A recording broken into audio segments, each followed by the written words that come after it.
Well, good morning, good afternoon, good evening, everybody. Very welcome to join our fantastic policy laboratory. I'm seeing the participants list creeping up, so I'll just give people another few seconds to join. We're very much looking forward to this session today with some fantastic speakers joining us. So just seeing the participant numbers joining, still creeping up, so I'll just give you a few extra moments. Please use the Q&A function for questions to the panel and use the chat function for general comments and technical issues. You will have noticed this webinar is being recorded, and the recording and slides will be circulated after the event. Any unaddressed questions we hope we'll be able to answer after the webinar. Do our best. And just to be clear, the production of this special webinar, Policy Laboratory, has received some support from the European Union's Third Health Programme, for which we're very grateful. And I must point out that they are not responsible for any of the content of today's meeting. So, next slide, please. Oh, that's me. And that's me standing up. And it's a reminder to tell you that do remember to get some exercise. This is a fairly long meeting as webinars go. An hour and 3/4 we're planning. If this was a big conference, we would be standing up after each speaker to give what we call a standing ovation to encourage exercise. I'm told that every time you stand up after sitting for a while, you extend your life expectancy by a minute. So please, after each speaker, we encourage you to stand up like I am there. Next slide, please. Okay, we have a very full program, so I'm not going to take up too much time at the beginning here, setting the theme. We have some fantastic speakers in the first section who are setting the stage for the collective action, particularly at international level, that's coming up. And then in the second section, next slide, please, we have some local lessons from around the world of things that are going on in various countries to support the sustainable food system summit that's coming up, the food system summit that the UN is organizing for September. So the purpose, next slide please. Purpose of this meeting is really to look at the context in which obesity occurs. This slide is from mine from about 2004, I think, when I was really involved in child health nutrition. The point I'm trying to make with this is that it's not an individual's self-control or an individual's responsibility. That's my daughter being fed there in the middle. It's actually about the way in which the context in which obesity occurs is influenced by the family's customs, the school, the community, about planning and local government controls, about organization and commercial practices particularly, and the social policies and national legislation in which commercial practices occur. It's a contextual issue when obesity developed. That was the 2004. We've moved on a bit since then. Next slide, please. To look at food as a system, that food is not simply the food you buy in the shops. It got there with various influences on it. So it's how it is supplied, who's growing it, who's manufacturing it, what they're doing in the manufacturing process, what their prices are, how they advertise it. A whole load of combination of factors that creates the market for the food that we actually then go and buy. It's not as simple as just choosing what you want. It's all a highly complex process. Next slide, please. And food systems themselves are embedded in other systems that shape our health. So you have education, you have the medical and health services, you have social protection, you have water and sanitation. I should give credit to UNICEF. They've developed these slides, and they're very helpful in showing how the food system is just part of many things that influence, in their case, child health, but it applies to adults too, because we mustn't forget that the majority of people who become obese during adulthood, not childhood. But nonetheless, child obesity is a very serious problem and growing throughout the world. Next slide, please. So in the last dozen or so years, we've had numerous reports, I've counted at least 50, asking ourselves, what are we going to do about food systems, about diet, about planetary health too. Next slide, please. Next slide, thank you. The Lancet Commission that World Obesity Federation launched a couple of years ago really focused in on this problem, that combining the issues of obesity and undernutrition, the epidemics of those two, with climate change, and calling it together a syndemic, because basically these are interconnected problems. The food system is one that affects our health, but also affects the planet's health too, and climate change. So finding policies that benefit both individual and people, public health, but also the planet's health is really critical. And I think that's where we've got to with this fantastic food summit coming up, food system summit coming up this year, organized by the United Nations. So that's my sort of introductory setting the theme. Next slide, please. Good. Okay, so let's move straight forward. My first speaker is Dr. Nancy Alberto from the Food and Agriculture Organization at the UN, responsible for nutrition and food systems. And I'm very pleased to welcome her to this, to give a brief, hopefully about 10-minute introduction to what the FAO is up to at the moment. Nancy, the floor is yours. Thank you so much, Tim. And good morning, good afternoon, and good evening to all. Thank you especially to the organizers for the opportunity to return to another World Obesity Federation event. I was honored to share a presentation almost exactly 1 year ago with a very similar title to my presentation today. Next slide, please. On the impacts of COVID on the food systems. And now it's a year later, but we find ourselves continuing to be in the throes of this global pandemic. So I'm going to be repeating a little bit of the information and lessons that we learned at the beginning of the pandemic, because many of them remain valid. But I'm also going to speak to the evolution of the pandemic's impact on food systems and what we've learned about the impact on diet and nutrition over time. So to start with, at the beginning of the pandemic, we recognized that the response to the health crisis was negatively impacting both the physical functioning of the food system and also hitting economies at the national, the local, and even at the household level, hitting those economies hard. We also saw right away that both of these threats were more pronounced in relation to high value commodities, such as fruit and vegetables, fish and seafood, meat and dairy, and the like. And 1 year later, a year and a half into this global crisis, these challenges persist. Next slide. But that, of course, is very much at the macro level. And for formulating appropriate responses, we've also been documenting and exploring the impacts of agriculture and the impacts on agriculture and food supply chains, food environments, and consumer behavior. The three components of a food system for healthy diet. It's the same components that Tim just showed in his slide. This slide is just set up in a different way. But now we also, unlike a year ago, have more information on the ultimate impacts on diets and nutrition outcomes. Next slide, please. Starting with food supply chains, initially there was a shock to the functioning of food supply chains. There were labor shortages, processing plant closures, and travel restrictions widespread around the globe. Today, these challenges are less widespread, but they do persist in some countries in some contexts. Nevertheless, the global supply of key staples such as wheat, maize, rice, and oil crops, as well as dairy and fish, has remained stable over time. Next slide.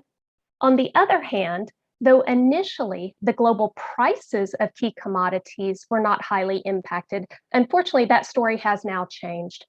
May 2021 saw the fastest monthly rate increase in the global food price index in the past 10 years. And that's according to data that was published on the 3rd of June. And this is on top of an already notable upward trend in food prices.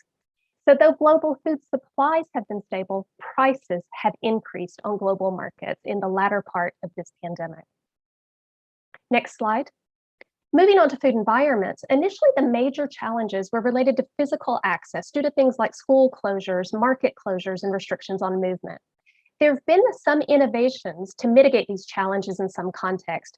Think of the proliferation of all the apps to connect consumers with their favorite restaurants or to connect people in need with services in their area. But in other contexts, there are still major obstacles, such as continued closures of schools and markets that have not reopened. And this, of course, is hindering the physical access to healthy diets.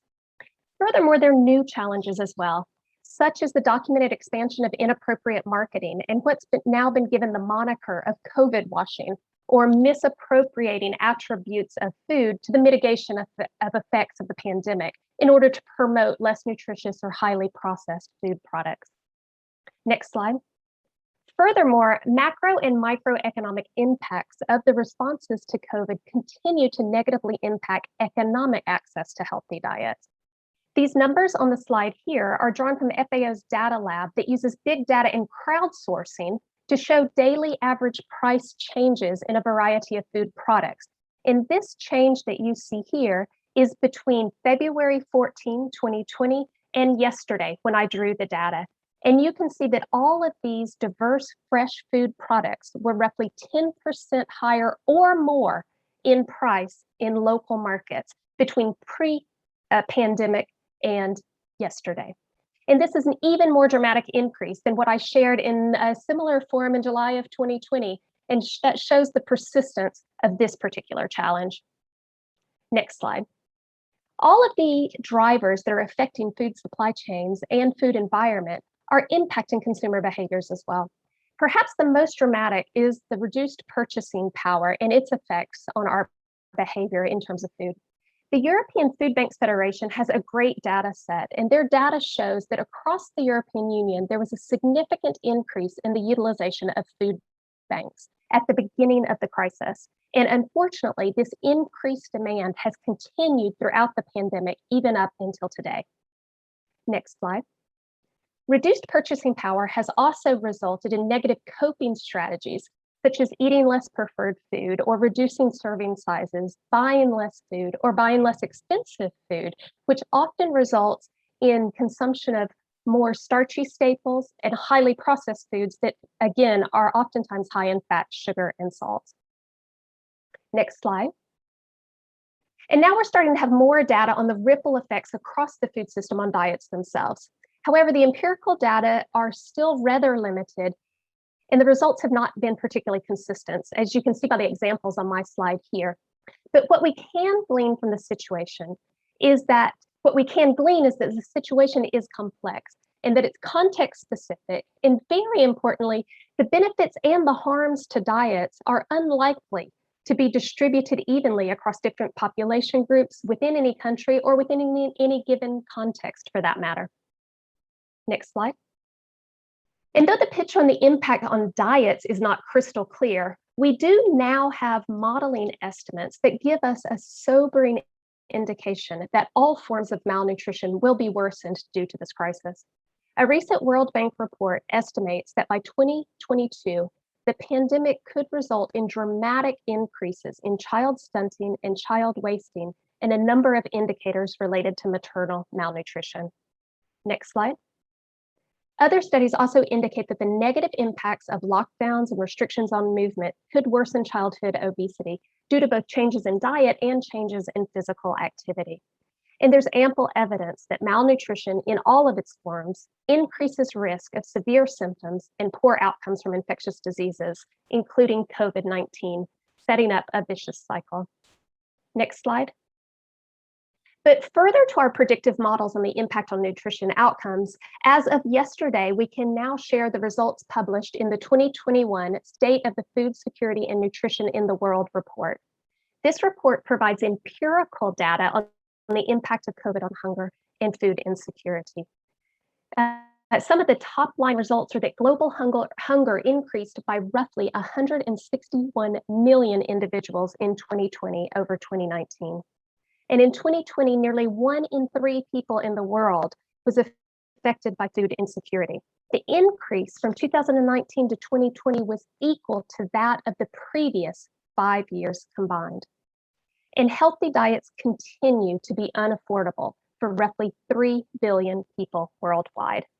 Next slide. And just to quickly pull out 2 graphs from the SOFI report, the first is the curve, the change in the number of hungry individuals shown in gray, and the prevalence of hungry individuals shown in orange from 2005 all the way to 2020. And I wanted to pull this out and highlight it for you so that you can more easily appreciate, by looking, of course, at the far right of the graph, the magnitude of that increase in hungry people in the world from 2019 to 2020. Next slide.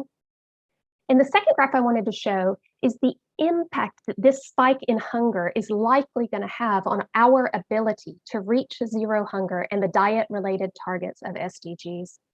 I invite you to focus on the top gray lines, which are the global projections. They indicate that this rapid increase in hunger caused by the COVID pandemic shouldn't result in a continued upward trend, which is good.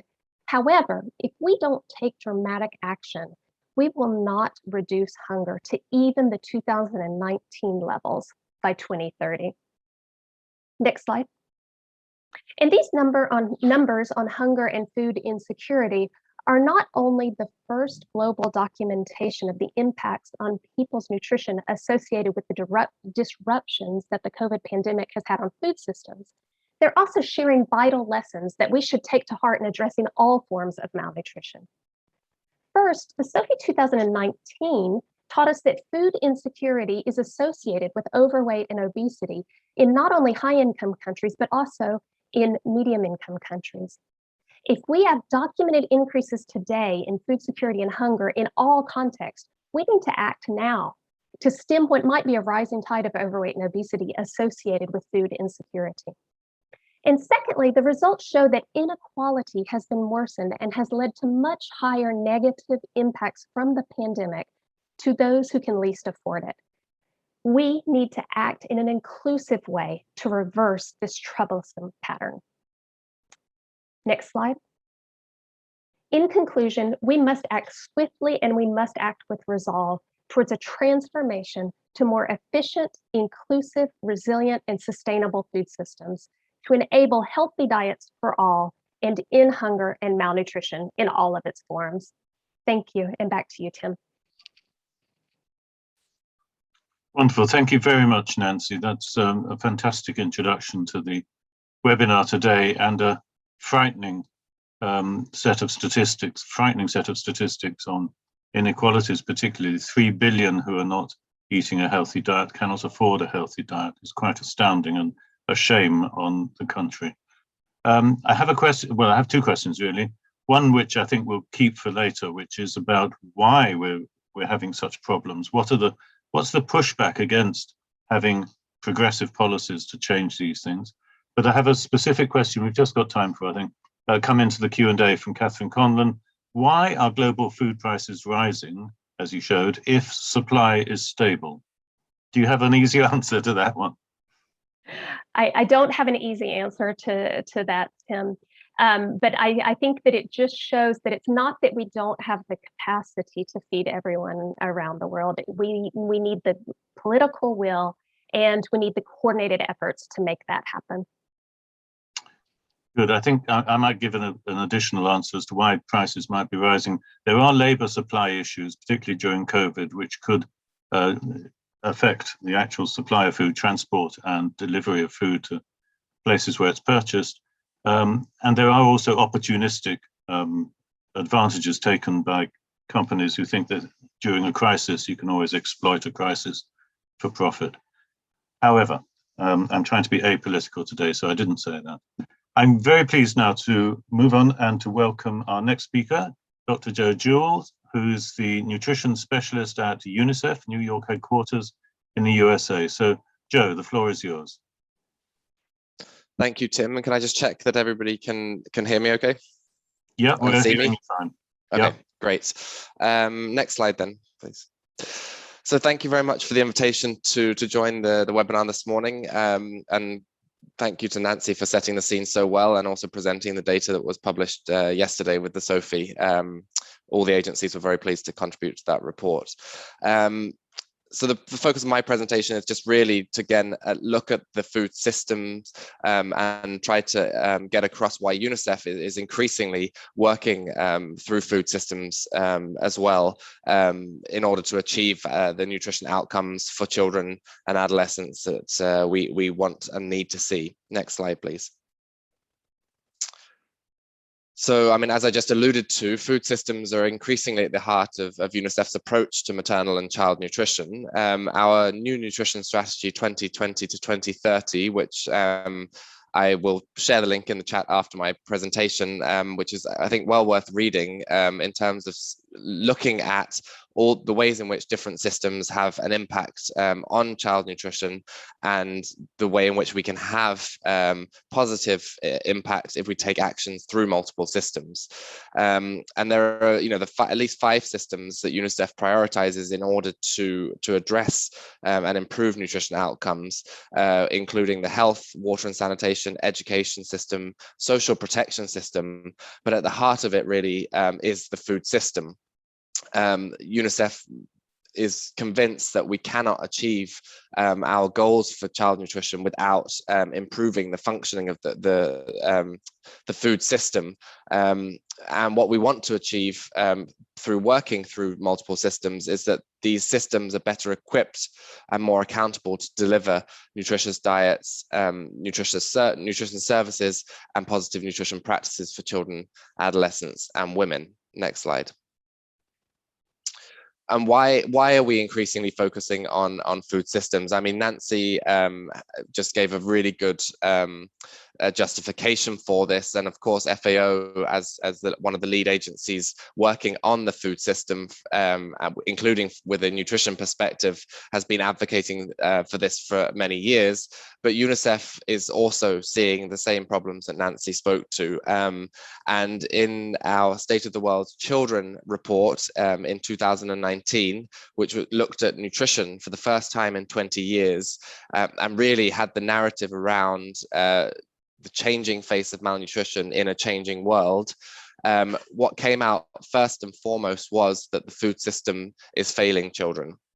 It's failing to deliver nutritious foods in the right amount and price that children need in order to have a healthy diet. And the consequence of that is that millions of children are eating too little of the foods that they need, the nutritious, nutrient-dense foods that are recommended, for example, in food-based dietary guidelines, and millions are eating far too much of what they don't need, which is the ultra-processed foods high in salt, fat, and sugar that we all know are problematic, not only from an overweight and obesity perspective, but also, of course, in low middle income contexts.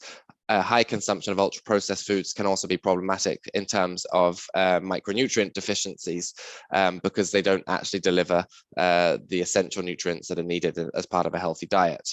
And so the State of the World's Children really put more emphasis than UNICEF has done before on food systems, and also the need to put children at the heart of the conversation around food systems, to make sure that food systems are delivering the diets that children need. And I think, speaking to the points that Tim mentioned, that we need a food system to deliver healthy options that are affordable, convenient, and desirable, so that families are enabled and supported to make better choices. Next slide, please.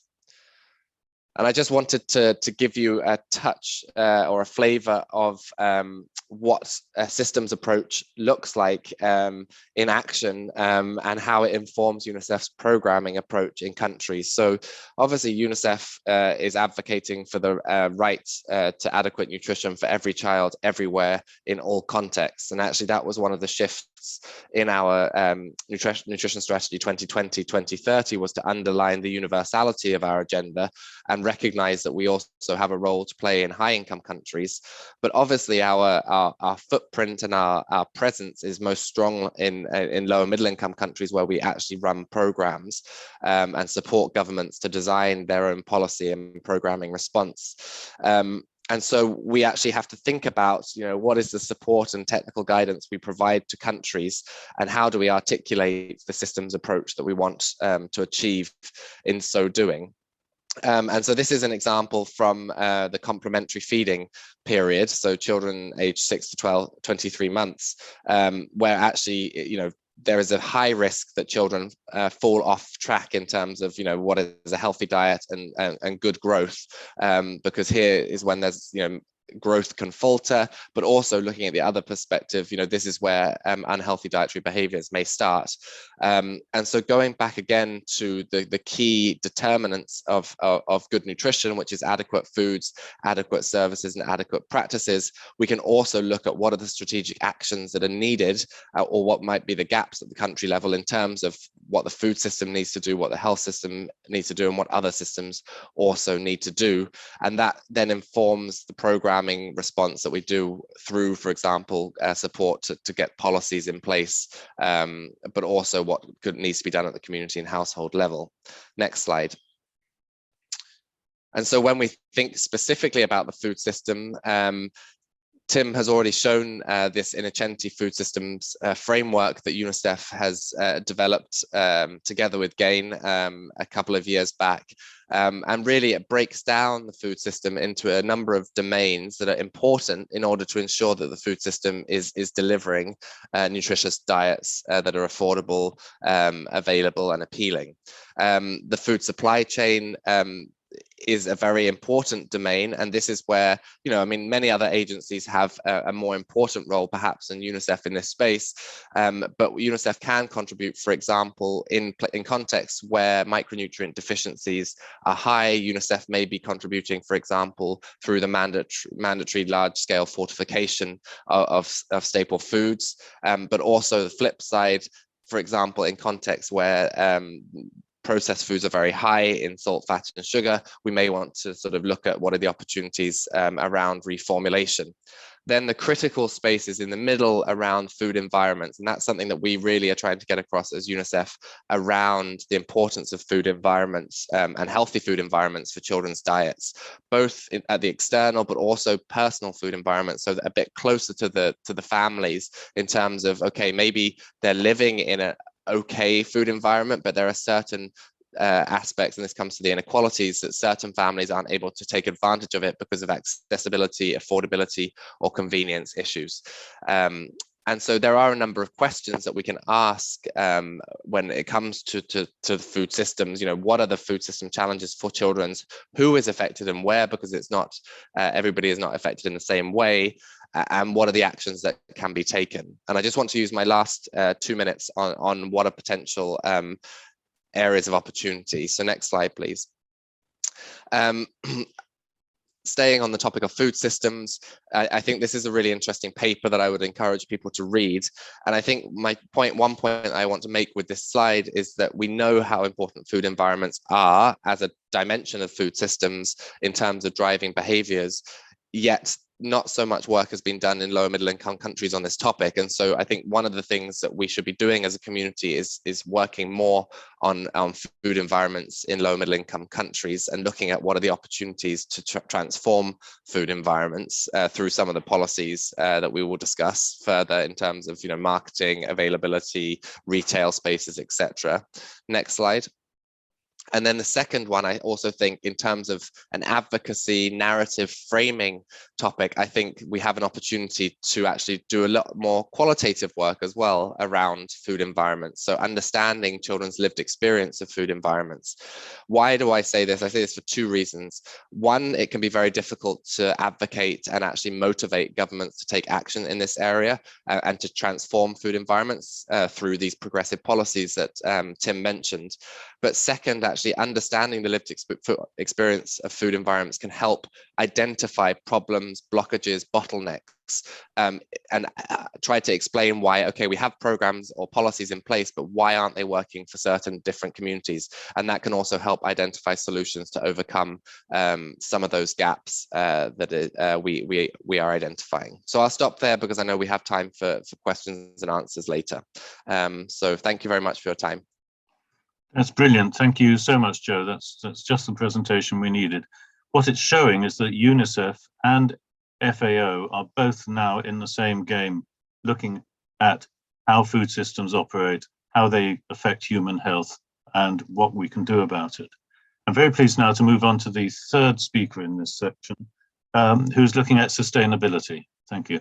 It's Lana Weidengat, and she's basically responsible for shifting sustainable food consumption as vice chair of that section for the Food Systems Summit but she's also working as a young activist on the Act for Food and Act for Change initiative. So I'm very pleased to welcome Lana to give a few minutes on what she's been up to and what she's proposing at the moment. Thank you. Lana, the floor is yours. Thank you very much. And I'll be highlighting some of the youth initiative specifically around the Food System Summit, although I'm also involved in the action track where we're looking at how we can really promote health, not only in the present, but also in the long term. So with Act for Food and Act for Change, we have a global youth movement on food systems and a core group of youth leaders from around the world. The pledge that we're pushing forward, written by young people, is that we know that our current food systems contribute to ongoing health, climate, and biodiversity crises and violation of human rights. And we will only be able to achieve the United Nations Sustainable Development Goals with a fundamental transformation of our food systems. While we as young people have been excluded from most political and economic decision-making processes in the past, we are also the ones who will live the longest of the consequences of the decisions being made today. We pledge to act, and we demand urgent, large-scale action from others, especially from decision makers in government and business. As youth, we act for food, act for change to support good food for all. So at the UN Food System Summit, there are youth co-chairs for each of the action tracks. So bringing that work forward on topics such as nutrition, on sustainability, on food production, resilience, and equitable livelihoods as well. And then we also have this broader youth movement in which we are looking to engage young people around the world to sign the pledge and also vote for the actions that matter most to them.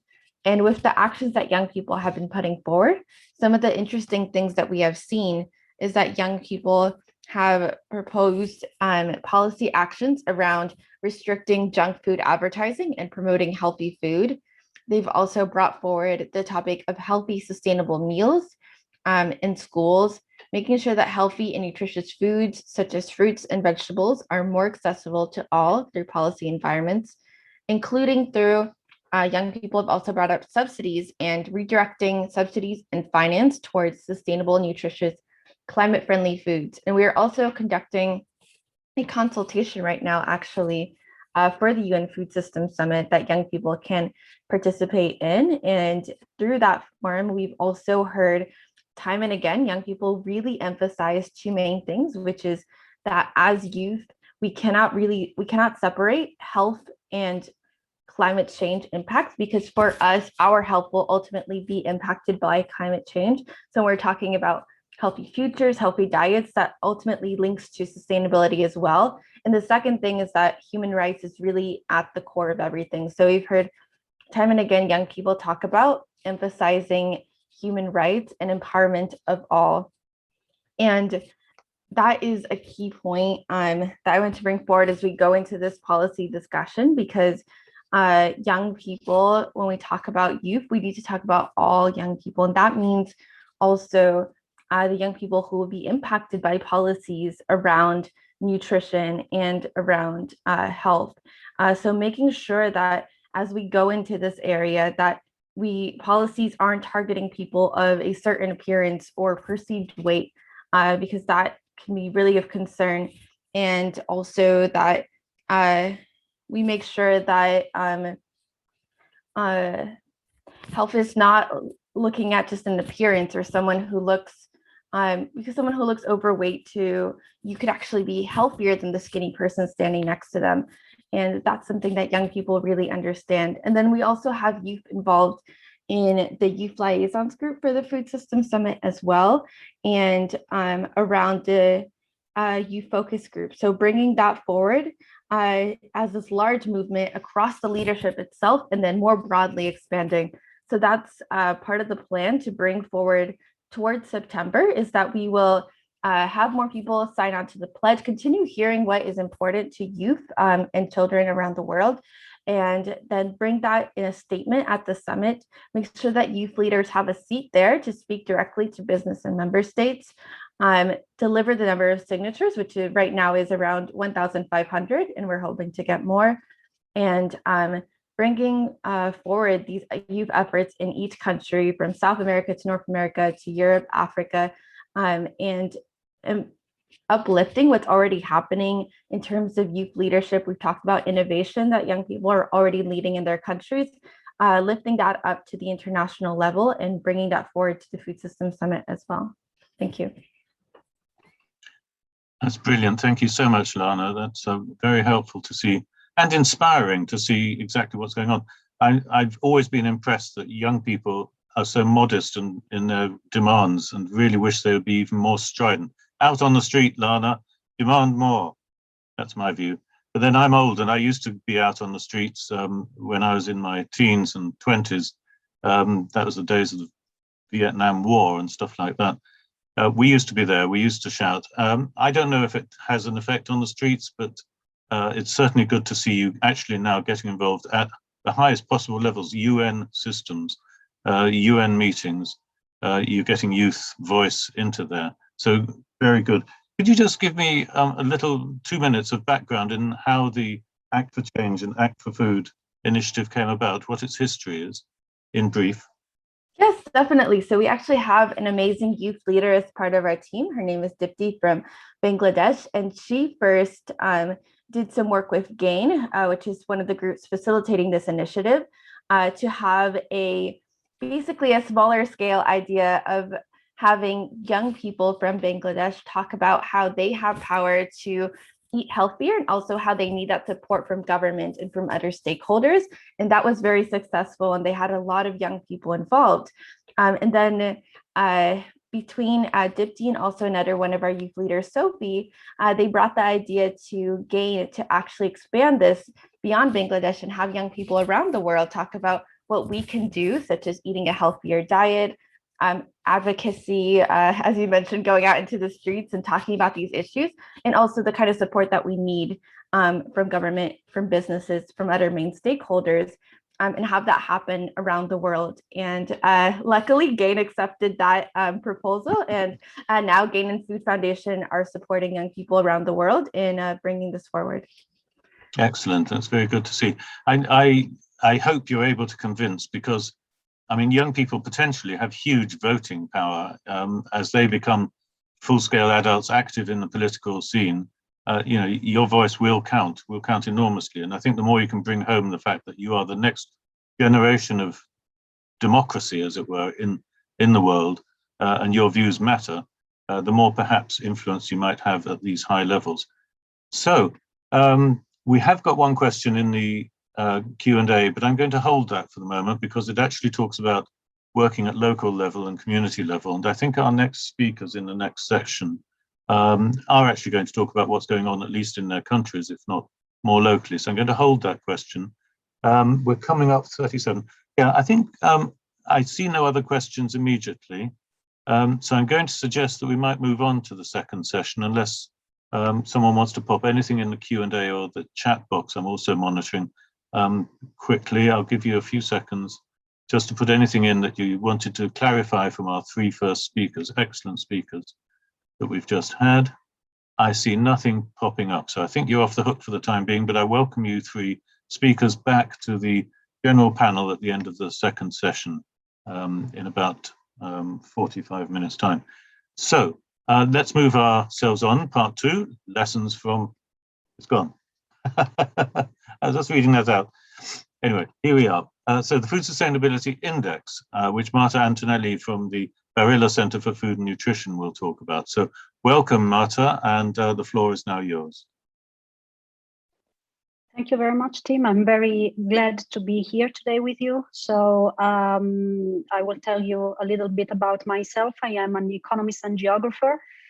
Since 2020, I have been leading the research area of the Barilla Foundation and the Food Sustainability Index project, which is what we discuss today. Next.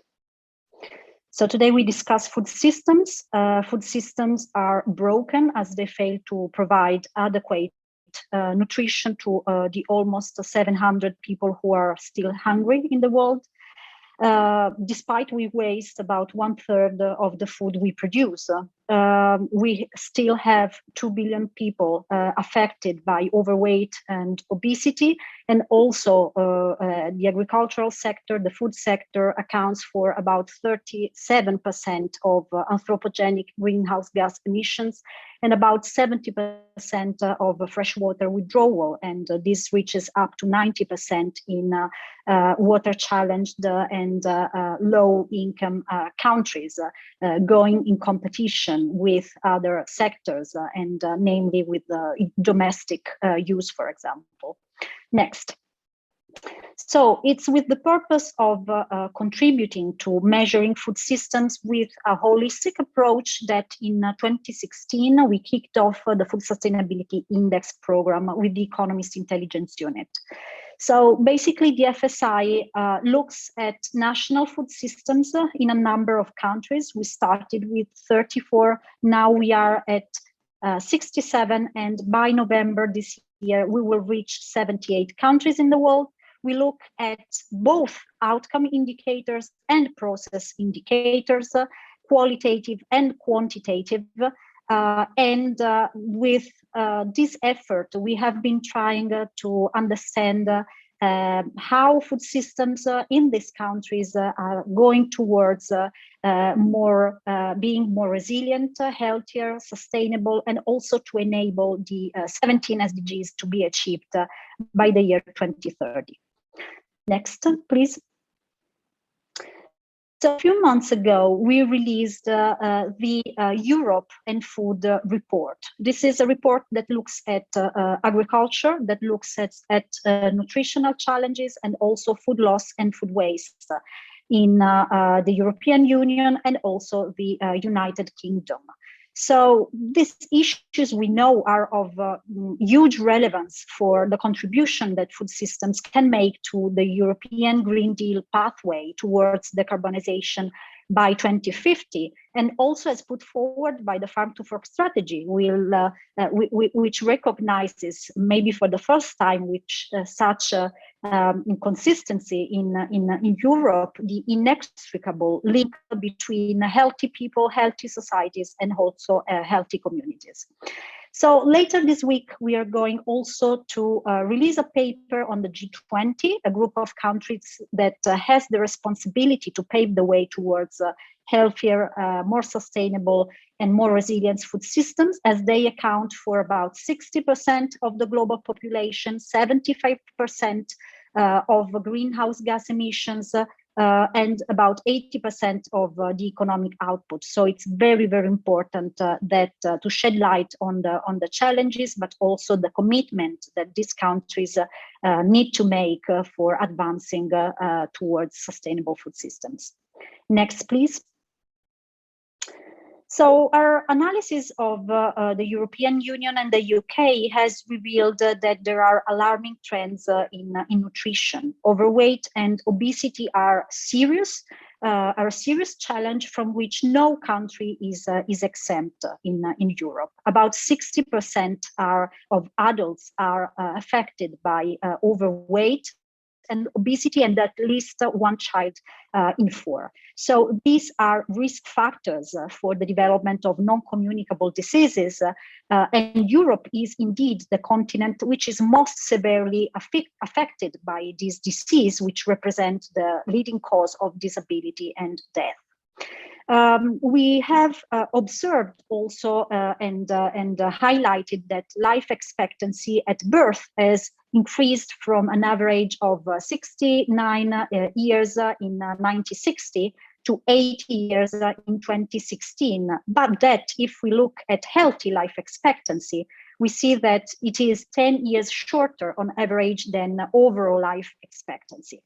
And this can be related to a nutrition transition towards a Western diet and, for example, to a general abandonment of the Mediterranean diet in countries like Italy or Spain or Greece.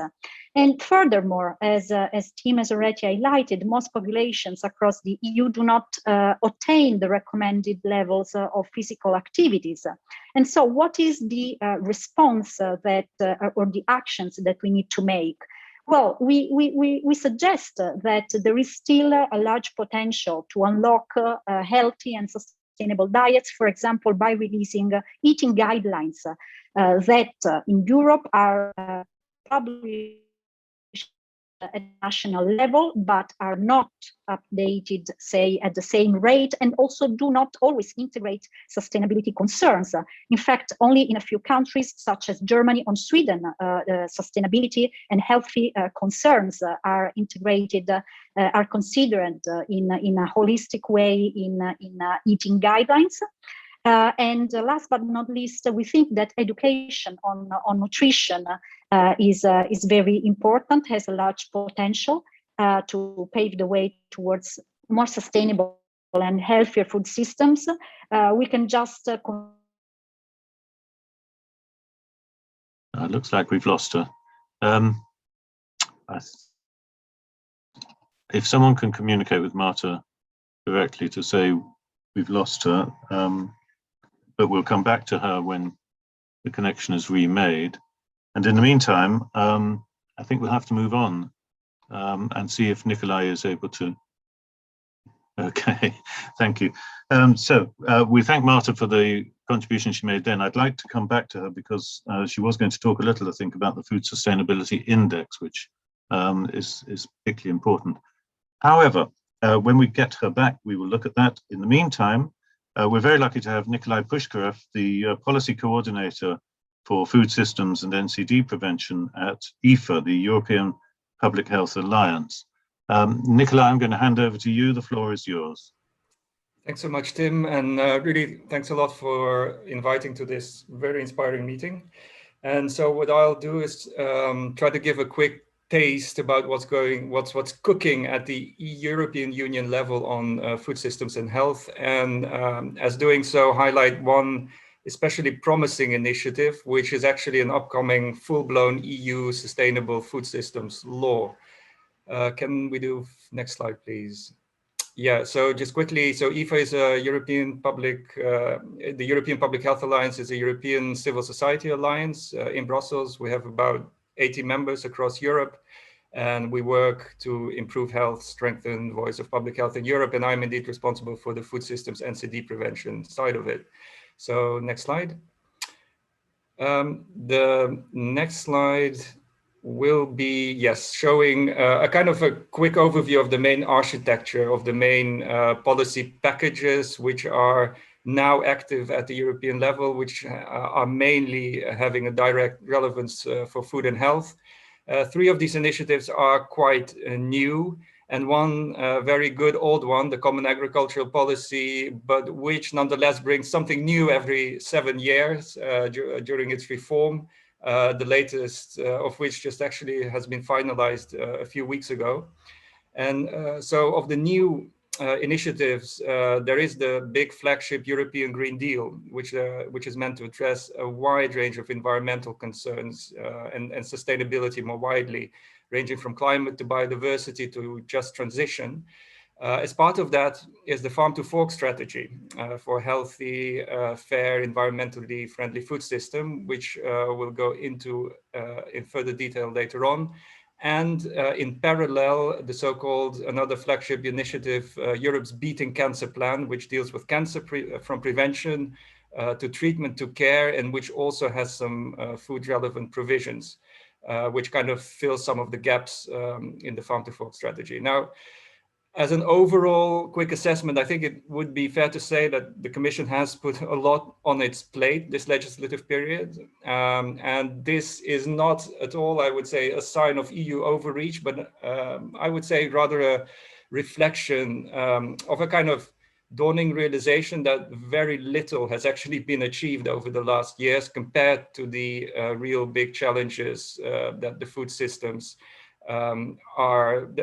that the food systems face, but also really help drive across Europe. And I'm not going to repeat what Marta was saying. She kind of highlighted quite a few of those related both to NCDs, obesity, of course, greenhouse gas emissions, also looking at the EU is responsible for around, and the food system especially, for around 16% of the globally traded deforestation, especially through imports of soy for feed and palm oil, much of which is used in the ultra-processed foods. Then we have antimicrobial resistance.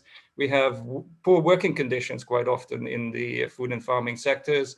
And likewise, as has been said before already, actually around 11% of people in the EU are not able to afford a quality meal every second day, according to EU statistics. Next slide, please.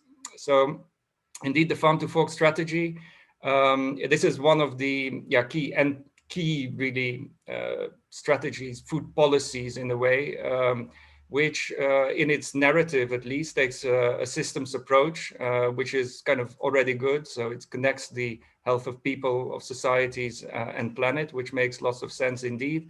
And it consists of around 27 actions, both regulatory and non-regulatory. I'm not going to go in all of them.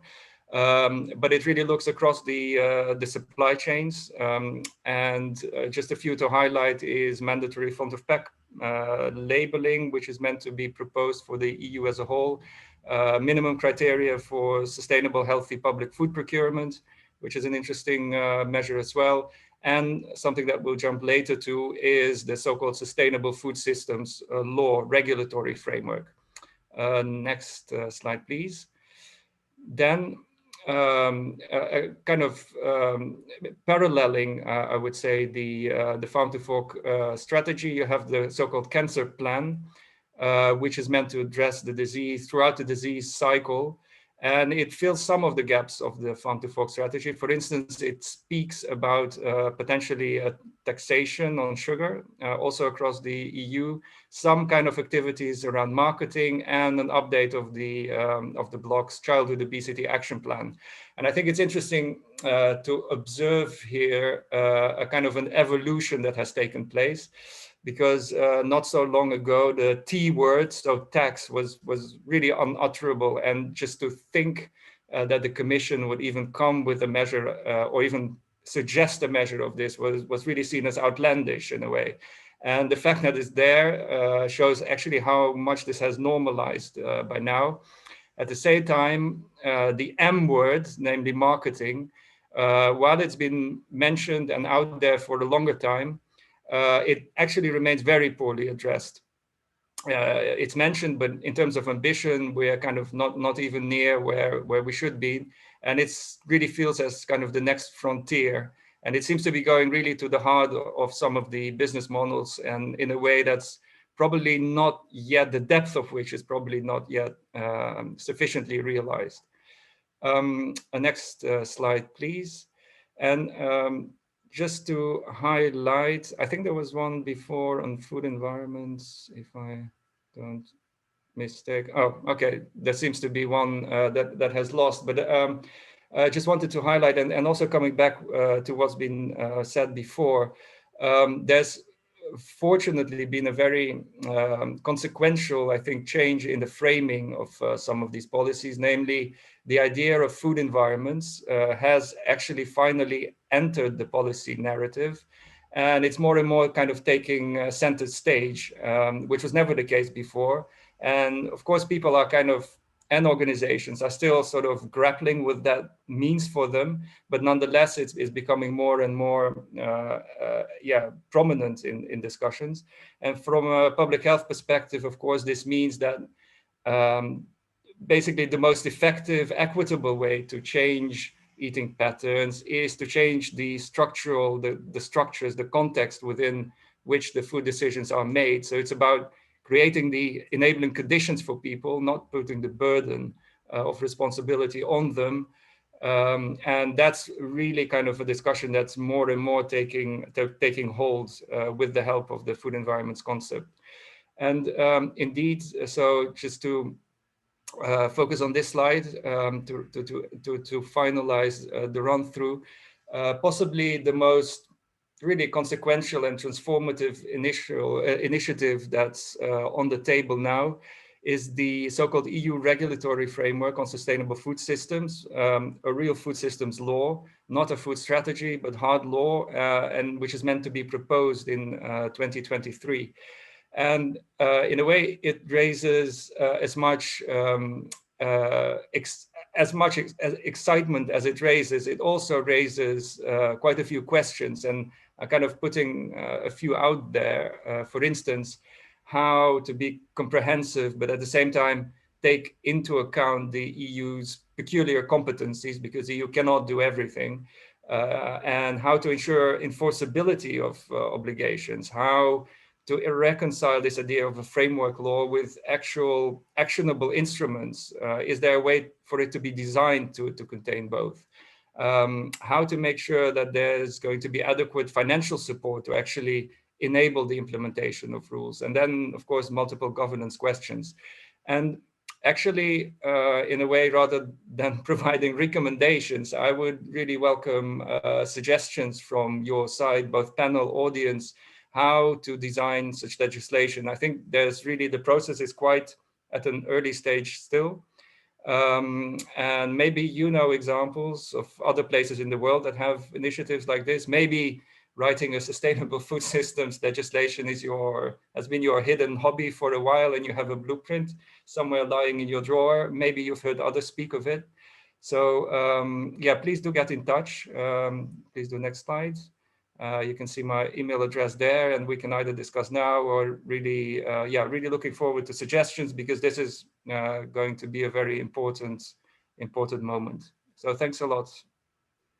Thank you, Nikolai. That's a very stimulating and challenging open question there. What other people have experienced in attempting to introduce at the legal framework level, not just in strategies and policies, as you say, not just paper reports, but actual laws. And I think the nearest we might get to, which actually Joe Jewell might come back and talk about, is the use of rights legislation, children's rights or rights to food, and so on, might be a one sort of implement that can be used in this context. I think we've got Marta back, and I wanted to allow Marta to finish. She had some excellent words, I think, to finish on concerning the, yes, if we can go back to the apples in a, no, that's it. I think that's where we got to. Forward a couple. Well, we'll start there. So we're just going there, I think, towards the solution. And if Marta is with us, please, oh yeah, I see you. Please switch your mic on. It's on now, good. Thank you, Tim. If you can just give us a few more words on the, particularly about the index that you've been developing and the report that's coming up. Thank you. Yeah, absolutely, with pleasure. And I'm sorry for the interruption. So I was talking about agriculture. Agriculture is a crucial topic in the European Union since its inception. It is a big employer with about 10 million people working in the sector and contributes to about 1.3% of GDP in 2020. We talk about agriculture because it is both a cause and a victim of climate change. Because it drives the largest share of water withdrawals, about 44% on average in Europe, but considerably more in southern countries, driving competition with other sectors.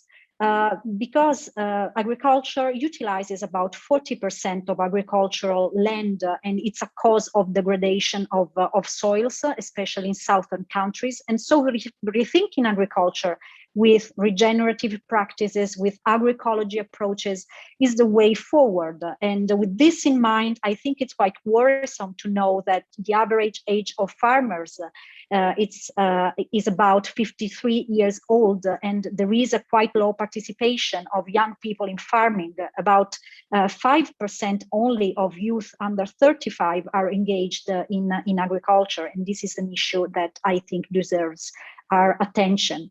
So if we go to the next slide, I will go to the third and final chapter of our analysis, focusing on food loss and food waste.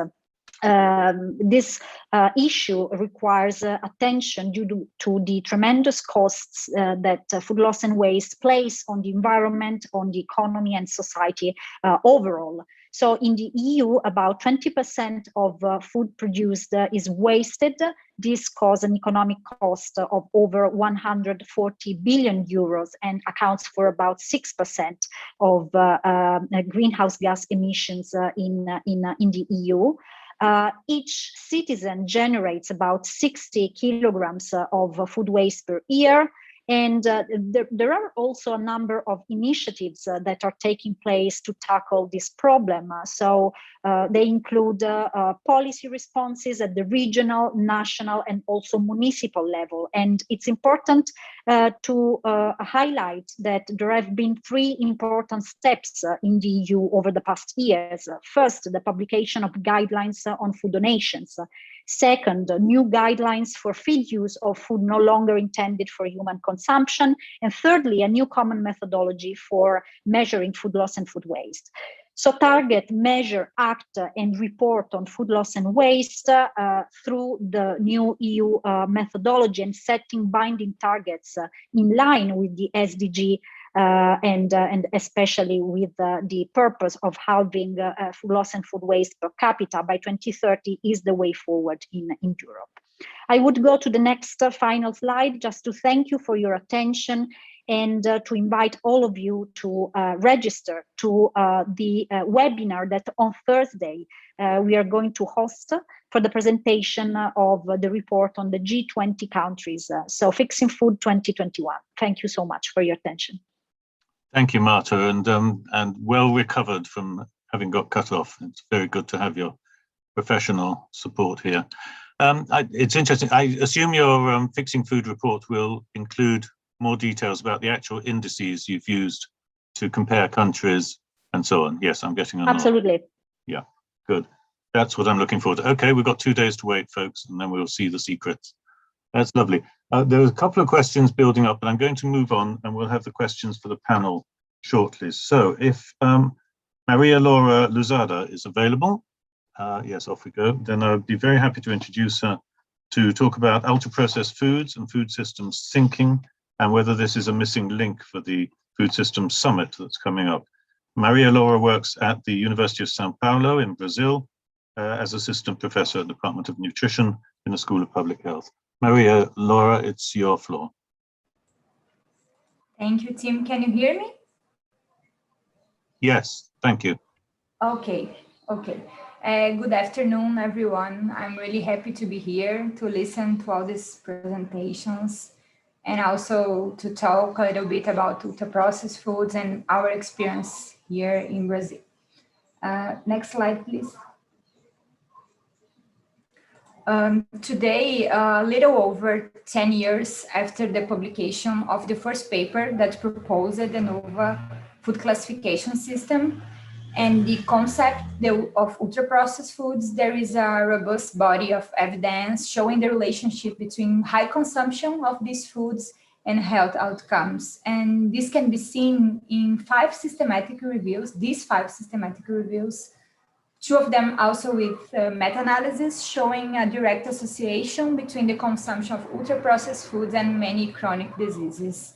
And the evidence is particularly consistent with regard to obesity, whose association with consumption of ultra-processed foods has been demonstrated with those response effects in cross-sectional studies with representative samples from 5 countries, in 4 large cohort studies, and also in a randomized controlled trial. Next, please. So in this crossover trial, 20 adults were randomized to receive for 2 weeks a diet with only ultra-processed foods, with more than 80% of ultra-processed foods or with non-ultra-processed foods. And these diets were paired for the content of energy and many nutrients. And you can see in the graph the results. They show that when exposed to ultra-processed diets, participants consumed on average 500 more calories per day than when exposed to diets without ultra-processed foods, and that at the end of 2 weeks, participants increased 0.9 kilograms of weight consuming the ultra-processed diet. and decreased also 0.9 kilograms of weight consuming the non-ultra-processed diet. And next, please. And there is also lots of evidence of the harmful effects of the ultra-processed food industry on the environment through the production of unnecessary greenhouse gas emissions, its global demand for cheap ingredients that destroy forests and savanna, its displacement of sustainable farming, and its resource-intensive manufacturing and packing. So multiple interventions are required to reduce ultra-processed food production, distribution, and also consumption, while simultaneously making fresh or minimally processed foods more available, accessible, and affordable. And I see that actions are important mainly on two fronts. The first front is composed of actions aiming at changing the narrative of the cause of the problem. That is, actions to build a narrative that can overcome that one created by the ultra-processed food industry that is convenient to its interests. And the second front includes all the policy interventions. Next, please. And on this first front, Brazil is a case of success. The dietary guidelines of the Brazilian population, published in 2014, and that you can see in blue in the slide, was one of the first in the world to consider impacts of the food system on both health and the environment for the elaboration of the recommendations. And the guide was followed in 2019 by the publication of the dietary guidelines for Brazilian children under 2, that you can see in pink in the slide, which adopted the same approach. And the Brazilian guide has a golden rule that is always prefer fresh or minimally processed foods and culinary preparations to ultra-processed foods. And following Brazil, other countries that have also included recommendations based on food processing in their most recent guides were Uruguay, Peru, and Ecuador here in Latin America, and more recently also Belgium and Israel. Next, please. And in 2021, we had an important victory. You can check here this important Mercosur agreement to protect traditional diets. It was signed by the ministers of health from Argentina, Brazil, Paraguay, Uruguay, and Bolivia. And the document strongly supports the cause of obesity pandemic in the growing consumption of ultra-processed foods in Latin America. Next, please. Now, speaking about public policies, we can say that Brazil has a mixture of advances and setbacks. The Brazilian National Food School Feeding Program is a great world reference. It mandatorily serves all Brazilian public school students, offering full meals throughout the school day. And its legislation is extremely advanced since it limits the acquisition and the provision of ultra-processed foods, and also prohibits some types such as sugar drinks. It also guarantees food and nutrition education for the students, and it establishes that at least 30% of all the purchases must be from family farmers. And nowadays, we already have several studies showing that greater adherence to the program that we call PNAE stimulates the local economy and the survival of family farmers, increases students' diet quality, especially by stimulating the consumption of fruits and vegetables and avoiding the intake of ultra-processed foods, in addition to be associated with a lower occurrence of obesity in adolescents. Next, please. On the other hand, we still have many challenges when we are talking about other regulatory measures.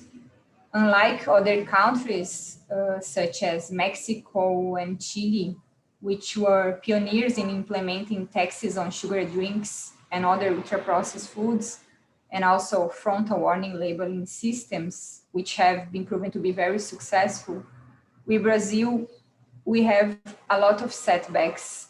For example, we provide subsidies for sugar drinks companies in the Brazilian Amazon region. We have still a lot of food advertising focused on children, and you can see this example from 2021 from Danone, and also an inappropriate labeling system. In 2020, our regulatory agency called Anvisa approved a change in the labeling law that includes mandatory front labeling. Despite this, the law did not adhere to the recommendations suggested by the experts in the country, who suggested the frontal warning model used in Chile. They did not adhere to the critical nutrient cutoff points recommended by the Pan American Health Organization, and they actually adopted less strict cutoff points. And the result of that is fewer ultra-processed foods with warnings. Next, please. And the result of this is that fresh and minimally processed foods and also culinary ingredients such as sugar, salt, and oil that make up our traditional diets have been losing ground to ultra-processed foods, as you can see here in this graph. And although the participation of ultra-processed foods has continuously increased over this period, there is a slowdown in this trend, an annual increase of 0.6 percentage point in the contribution of ultra-processed foods to total calories between 2002 and 2009, and of 0.3 percentage points between 2008 and 2018, which could already be a slight reflection of public policies implemented in the most recent period based on the dietary guidelines for the Brazilian population.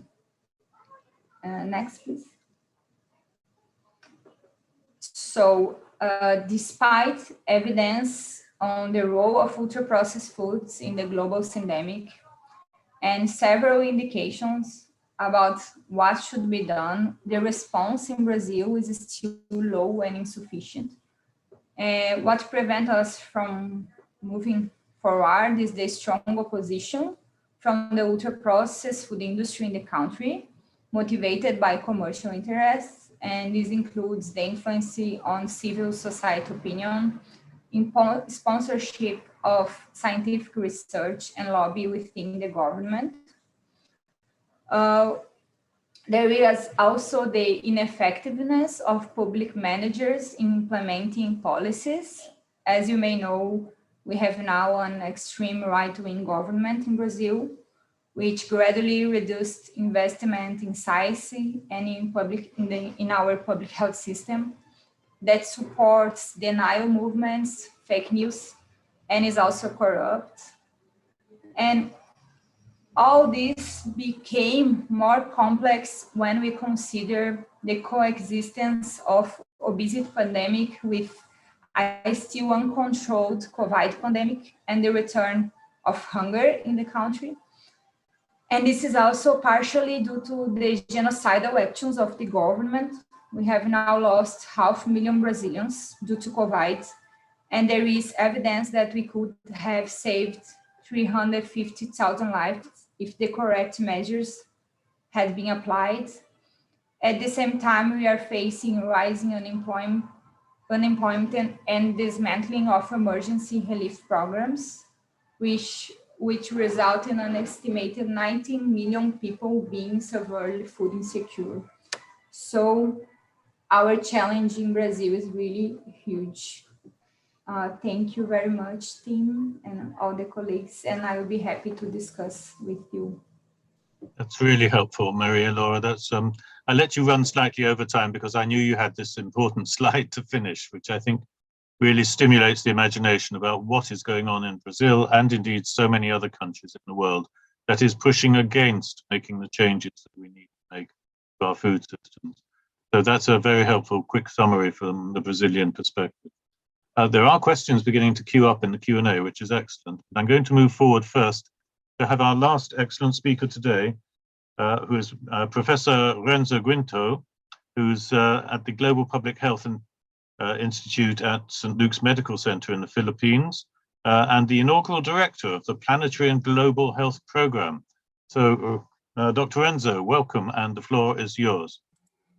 Thank you very much, Tim. And of course, thank you to the World Obesity Foundation for this wonderful opportunity. Maybe we can move to the next slide. So first, I'm joining you from the Philippines. It's already night here. And I want to give a bit of the background or a situation of the nutritional status of the country. These are latest numbers from our country's Food and Nutrition Research Institute, which is under the Department of Science and Technology.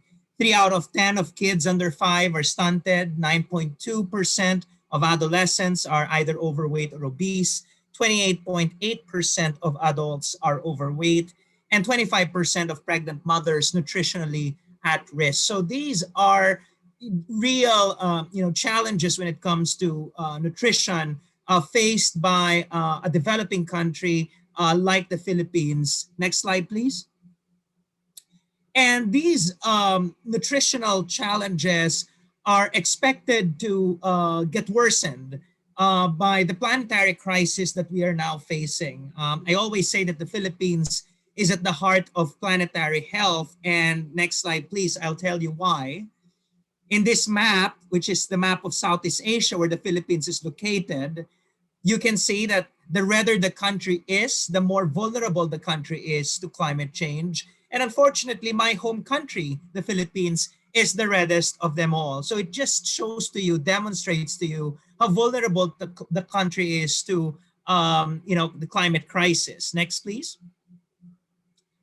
And the climate change, perhaps when COVID-19 showed up at our doorstep, we forgot that there's actually another crisis that we are confronting and that continues to, evolve and worsen. And, this is very much felt in a place like the Philippines, especially by the poor and the underserved, the marginalized. We have these poor people who faced a dilemma, a real dilemma. On one hand, do I stay in the house, protect myself from the unseen coronavirus, but face the risk of being inundated by extreme flooding, or perhaps my roof will be blown away by the strong wind.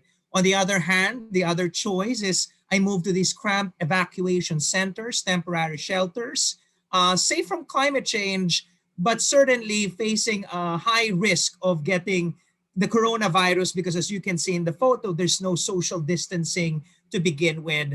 And so these are, what you can see here is the confluence of climate change and COVID-19 with a backdrop of, dismal nutritional status, this combination, as I've said, of overweight and obesity on the other hand, on one hand, and undernutrition, stunting, both of children and mothers on the other. Next slide, please. And what are the other threats that climate change is bringing to nutrition and, of course, to health and, general Philippine society?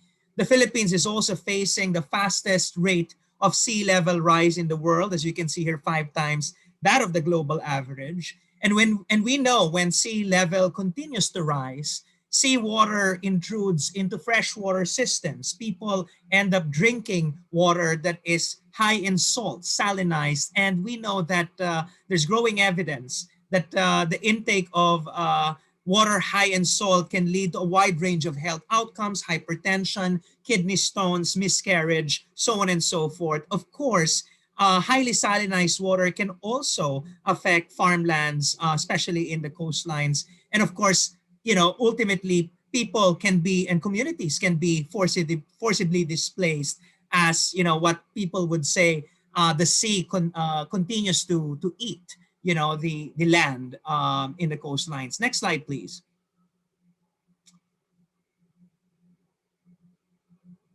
Next slide, please. Sorry. Okay. And of course, I mentioned about the extreme weather events, typhoons, and extreme flooding. We also have sea level rise, but also increasing ambient temperature, which can lead to, droughts, and which can eventually result in, crop failures and food insecurity. And so, this will further exacerbate the poor nutritional status that we have in our country, and also has the potential to reverse the gains that we've achieved over the past several years. Next slide, please. And so the question really that we should be asking in the Philippines, but also in many other places in the world that are already experiencing, the burden, the brunt of climate change and its health and nutritional consequences, are we ready to build health and nutrition systems that consider the climate? As you can see, that is me talking to communities. They were telling me that there used to be a house, in this area. Now, as you can see, because of sea level rise, communities are being washed away. Next slide.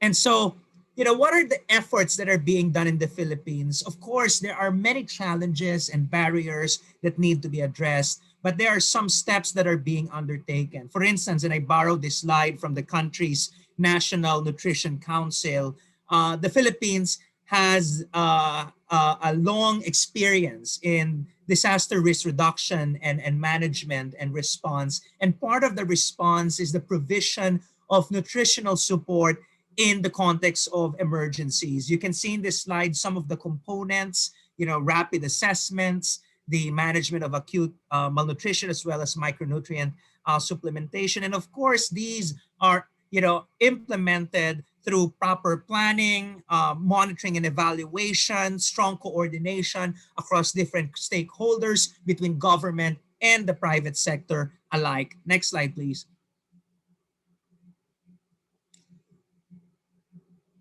And then, of course, we cannot just keep on responding to these disasters, although it seems that in a climate unstable future where extreme weather events will continue to happen, that will be, a part, vital part of our response and adaptation to climate change. But right now, we're also promoting new, for instance, as a rice-eating country and a rice-producing country, the Philippines, through the International Rice Research Institute, which is headquartered here in the Philippines, but also PhilRice. These institutions have been developing, new varieties of rice that are adaptive to climate change, drought tolerant, submergence tolerant, cold tolerant, salt tolerant, as I mentioned, because of sea level rise. So, these are new varieties that are being promoted now to help farmers be able to cope with the changing climate and to ensure that we still have rice to feed to our people in the coming years and decades. Next slide, please.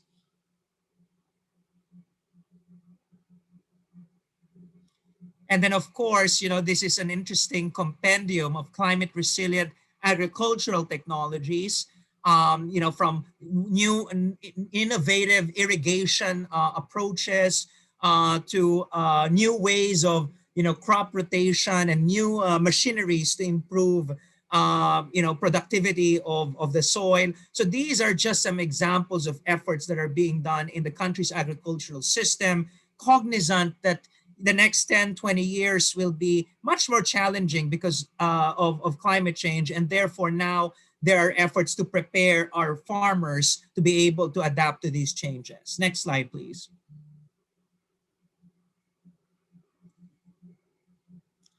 And then what's also interesting in the country is that there's a, I would call a surge of interest, a revival, a renaissance in agriculture, especially, small scale, agriculture. There is a generation of social entrepreneurs who are, building new business models, training communities on how to support local agriculture. The amazing thing is many of these, farmers, young farmers are women. We say that the future of food and the future of farming is female. And so this is quite a very inspiring, story and narrative that is developing when we try to also put a gender lens and a community lens in improving agriculture and food production in the context of a changing climate. Next slide, please.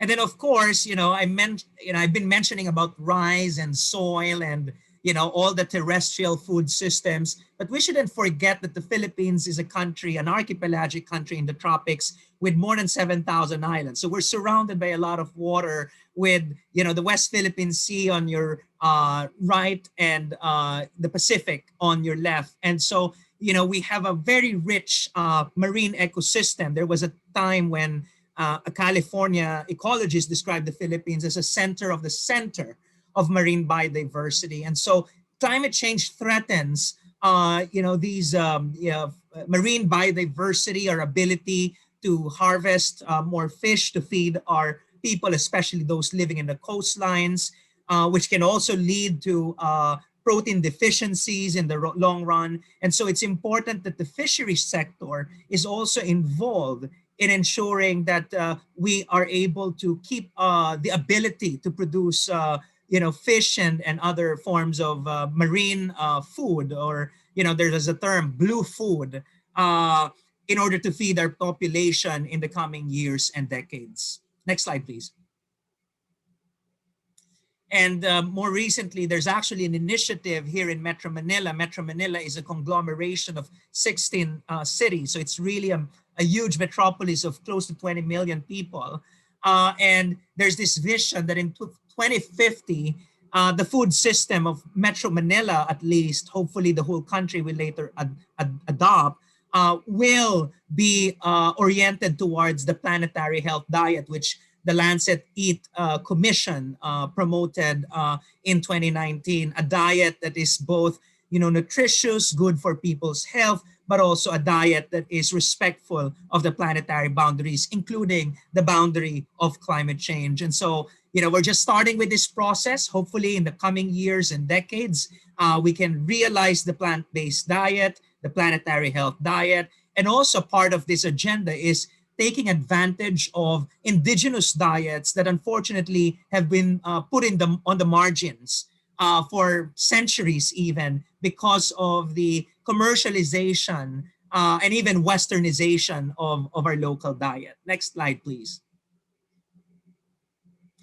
And so I'm reaching the closure of my talk. And I think what, we've heard already that this term planetary health a while ago. I think in the 21st century, in the day and age of the Anthropocene, facing climate change, COVID, this endemic of obesity and undernutrition, what we need is not just anymore a public health approach. We cannot just, focus on, people's health. We need a truly planetary health approach. And as a physician, I always say, I now have two patients, both people and planet. And I hope that our audience will also adopt this mindset and this approach and this framework. Next slide.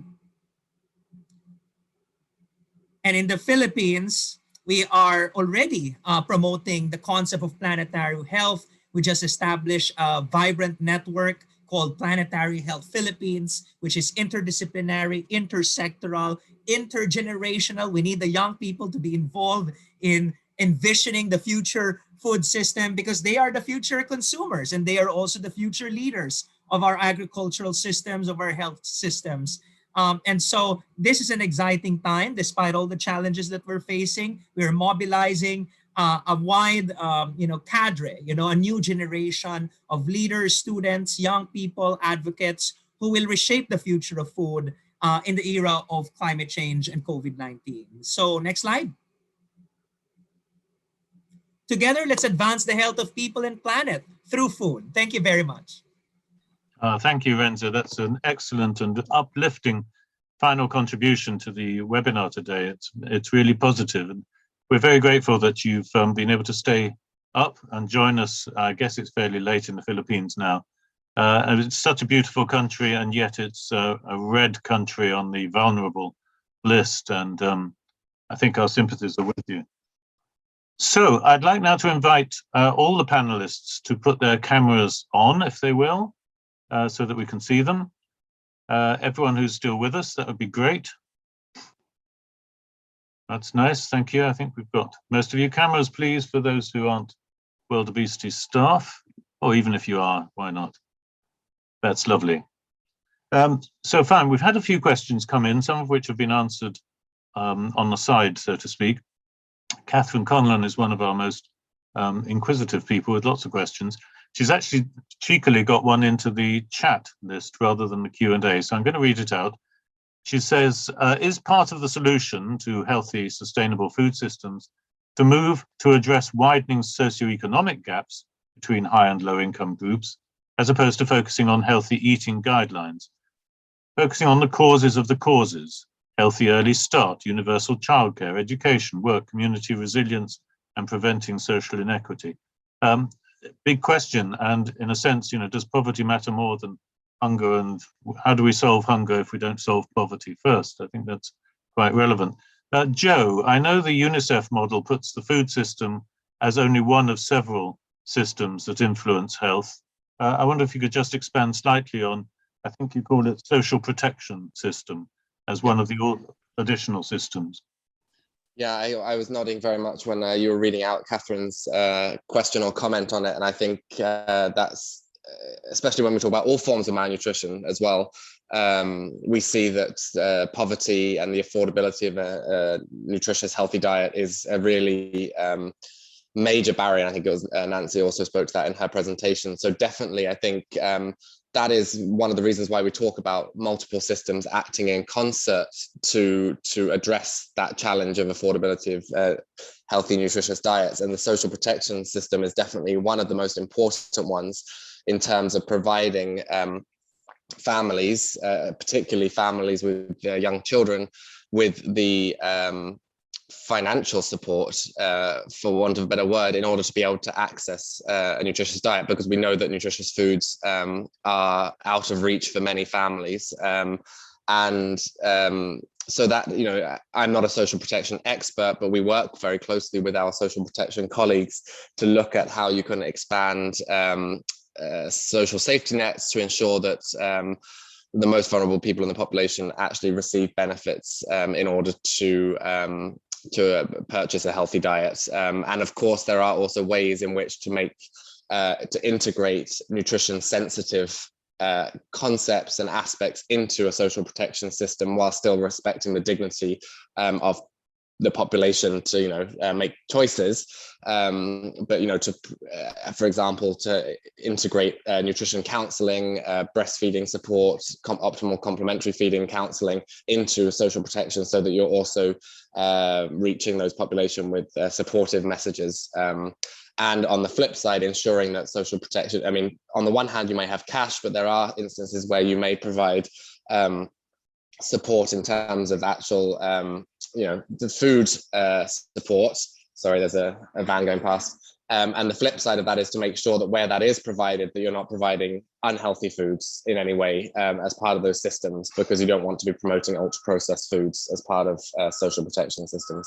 But yeah, absolutely, it's very important, something we see across our work. Of course, not all countries have adequate social protection systems. So in a sense, they may have to be one of the priorities as part of improving food systems, is to improve social protection. In fact, I might ask Renzo for the Philippines and Maria Laura for Brazil to talk about social protection systems as ways of protecting the ability to afford healthy diets, and what's missing possibly in the Philippines or in Brazil. Renzo, do you want to comment? Sure, yeah, and certainly we need strong social protection systems to make sure that families are able to put food on the table, for their children. In the Philippines, we actually have one program, a conditional cash transfer program that's been existing for more than a decade. It has helped millions of families who are in poverty, and there were some evidence that that actually led to improvements in nutrition and health outcomes, even in educational outcomes. And I believe, Brazil also has a similar program as well. And I think we need to identify these kinds of interventions that will help families directly. Having said that, I think we need to also have bigger conversations about the broader economic policies, right? Because we can continue providing either insurance or cash support to these families, but without lasting transformations in the economy that will really promote local small and medium enterprises, for instance, or make sure that food shortages are being addressed, then we will just be settling with these unfortunately stopgap or band-aid solutions. And COVID-19 has already shown how defective the current economy is. Unfortunately, the excitement around the new economy that started last year has somehow died down, because now we're all obsessed with the slow vaccine rollouts and of course the vaccine inequality. And unfortunately, it somehow looks business as usual in this day and age. Yeah, Maria Laura, did you want to add a comment?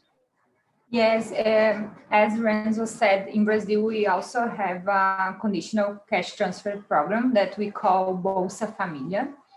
And we have some studies showing that receiving Bolsa Família increases diet quality, especially by increasing the purchase of fresh vegetables and also fresh meat. So they are really important. And I think for sure addressing social determinants of health is fundamental to promote healthy eating. We know that most of people in Brazil eat what they can afford and not what they want to eat. So I think it's fundamental. And I agree also that we have to continue with the transfer programs, but we have to think about broader actions in Brazil. I think it's urgent to return discussing agrarian reform, which was an agenda that was completely abandoned by recent governments. Here we have a coexistence of two very strong systems. One is the agribusiness and the other is the family farming. And while the first is mostly focused on exportation, the second provides the basic foods. So we have to make family farmers stronger to have like fair prices to the entire population as well. Yeah, exactly. Of course, I'm making assumptions that it's lower income countries that suffer the most from lack of adequate transfer. But in fact, even in the UK, we have people who are employed at, in jobs, but still require benefit support because the jobs aren't paying enough. The wages are far too low. And in the US, you have the women's and children transfers as well, even for people in employment, but whose wages are too low. Okay, I think that's an important piece. Did anyone want to comment on the issue of income and wages and nutrition? No, fine, okay. We've had some other questions come in. Catherine had also asked about the micro level, working at local level, for example, breastfeeding support, schools, local councils and other stakeholders, which I see Nancy has already responded. Did you want to comment any more, Nancy, just to tell us how you responded to the question? Thanks, Tim, and thanks for the question. The question for me, it's not about focusing on the macro level or the global level versus the micro level or the local level. We really are obligated to work at both levels. In our interconnected world, we have to tackle those global issues, but then of course we've got to take action at the local level, be that national, be it subnational, be it all the way down to the community. And in the Secretary General's call for this summit that we'll be having later in the year, the Food Systems Summit, the Secretary General has repeatedly referred to this as a People's Summit. And the spirit behind that is to set the framework that all voices from all different areas around the world, from all different contexts, again, small towns, big cities, national governments will be part of this conversation to make the changes that are needed so that our food systems can be inclusive and resilient and sustainable and oriented towards healthy diets. So I appreciate the question very much, and I think the answer is it's a big task, but we've got to focus at both levels. We've got to be macro, we've got to be micro, and we've got to be working together coherently and consistently. Thanks. I'm trying to imagine a pair of spectacles that can focus at all levels simultaneously, but there you go. Daniel Mahadzia has posted a question about farm and fork strategy, which I guess is Nikolai's, asking whether it only concerns nature positive production. What about improving food distribution and accessibility? Nikolai, did you want to respond? Yeah, I noted a few thoughts on that, but I'll just kind of say what I believe. Well, in response, so it does not actually. Well, the strategy does not focus on nature positive production, as you say, alone. It takes a kind of pretty broad perspective across the supply chain with a lot focus on the middle of the chain, so to speak. So the processors, the retail, the food service outlets, and on the accessibility point, and that kind of comes back to the first question that was addressed. I do feel that here the link is not as strong as it should be. So there is one action that's really about emergency, sort of how do you respond to emergencies around and food security, but not this sort of more fundamental approach. How do you actually ensure accessibility? And now there are some parallel initiatives at the EU level that deal more with social issues, like the child guarantee that has some nutrition aspects to it, the strategies on the rights of the child, the social pillar. So they are kind of the so-called European semester, which really deals with member states' budgets. And now these could really be much more strategically used also to kind of support these actions around food systems, because for now they are far not integrated enough, if you ask me. Thank you. We're running out of time. Does anyone who hasn't yet contributed to the panel, Marta or Lana, want to add any final comment? Are you happy? Perhaps I'll add in our earlier discussion about addressing social protection and poverty. That is something that's being looked at on the Food Systems Summit team. And I also saw a question about alternative proteins, I think being addressed as lab-grown meats, which is also something that the team on shifting to healthy, sustainable diets is looking at in terms of the potential for quicker change, and especially in the innovation areas. So yeah, a lot of these topics that we're talking about are also being looked at in the Food Systems Summit as well. Great. Okay, well, I think if this is the quality of discussion that happens at the Food Systems Summit itself, I think we're in for a really good time. I've been very impressed. I thought, oh dear, another batch of diagrams and promises and airy-fairy strategies. But actually, I think we've got very concrete, and I'm really pleased with that. I think we've had some excellent contributions, one of the best webinars I've ever attended, I think, certainly in the last year or so, and it's not been easy to handle these things. So thank you to all our panel. I remind you to stay on the lookout for the policy dossier that we will be compiling of documents and other material that will go into our dossier, which we'll be putting out at around the time of the Food Strategy Summit. We will also be preparing a policy brief based on the contributions today, which I think we will probably not try and launch at the time of the summit because too much happening at the same time, but around then. So watch out for it all.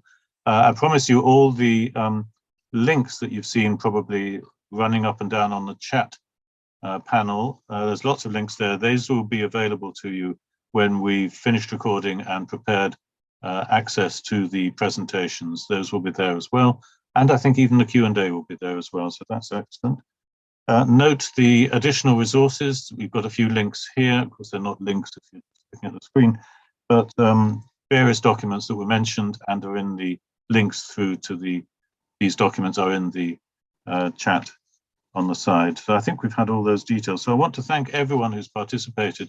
We've still got 80 of our 100 and something, which is a very good sign for something that's lasted nearly 2 hours. So I thank you all very much for participating today and wish you all an excellent rest of the day, or for those of you it's midnight, excellent tomorrow.